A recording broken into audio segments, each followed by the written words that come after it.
Tonight, as St. Louis police investigate the killing of 16-year-old Colin Brow, the youth hockey player hit by what police call a stray bullet on Interstate 55 last month.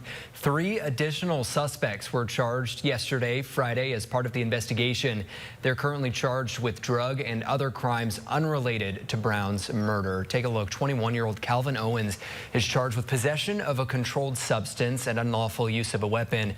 Melvin Jenkins is facing drug charges, and Alexandria Taylor is charged with child endangerment. We are working to get their mugshots. These charges stem from the search of a home in South St. Louis on Thursday where a young child lived. First Alert 4 also learned today 2 other suspects were arrested on drug charges in November as part of the investigation into Colin Brown's death. Right now, though, only 1 suspect, we can tell you, is directly charged with killing Brown. That's 26-year-old Garrett Jordan here. He remains in custody, charged with first-degree murder. You can, of course, count on us to keep up with any new developments in the case. Just download the First Alert 4 news app and at firstalert4.com.